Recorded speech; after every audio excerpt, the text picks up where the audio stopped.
সেনাবাহিনীরা মাঠে নামছে, মলম লাগিয়ে দেবে। আসসালামু আলাইকুম ওয়া রাহমাতুল্লাহ। প্রিয় বন্ধুগণ, দেখেন তো এই ছোট্ট বাচ্চাটি কি বলে। যদিও কথা হাস্যকর হয়, কিন্তু এর মধ্যে অনেক কিছু বোঝার এবং শিকার আছে।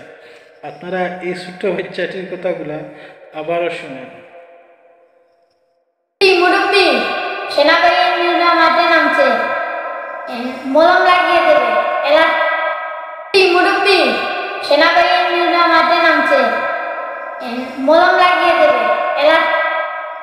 প্রিয় বন্ধুগণ, যদিও আসলে কথাগুলা যদি হাস্যকর হয়, অনেক কিছু বোঝার, অনেক কিছু শিকার আছে। দেখেন, এই বাচ্চাটি ছোট্ট বাচ্চা, স্কুলে লেখাপড়া করে। তো আবার 4 ওয়াক্ত ফজরত তো ছোট বাচ্চা মসজিদও আসতে পারে না। পুরো 4 ওয়াক্ত এই ছোট্ট বাচ্চাটি মসজিদে এসে জামাতের সহিত নামাজ আদায় করে।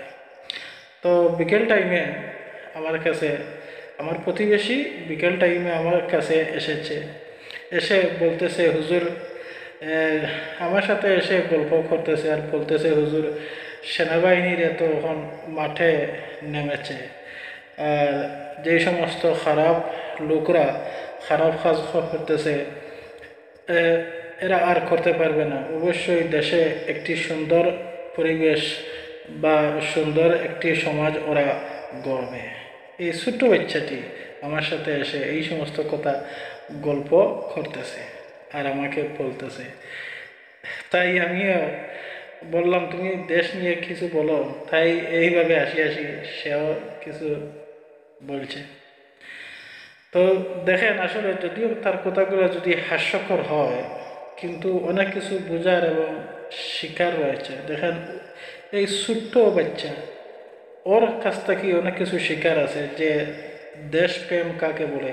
দেখেন, এই ছোট্ট বাচ্চাটি মধ্যে যে দেশপ্রেম রয়েছে, আমাদের মধ্যে অনেক বড়দের মধ্যেও নেই দেশপ্রেম।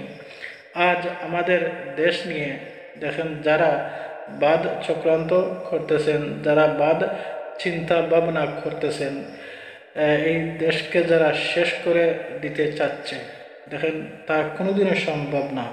যতদিন পর্যন্ত এই দেশে দেশপ্রেম মানুষ রয়েছে, ততদিন পর্যন্ত এই বাংলাদেশকে আপনারা বাদ চক্রান্ত করে শেষ করে দিতে পারবেন না। আর যতদিন পর্যন্ত এই তরুণ যুবকরা বেঁচে আছে, বর্তমান তরুণ যুবকরা, এরা হচ্ছে আমাদের ভবিষ্যৎ। এই সমস্ত ভাই বোনদের জন্য দোয়া করি, যারা দেশের জন্য ভালো কাজ করে যাচ্ছে, বিনা স্বার্থে, বিনা খরচে, বিনা টাকায়। যাই হোক, ভিডিওটি ভালো লাগলে অবশ্যই আপনারা লাইক শেয়ার করে দেবেন।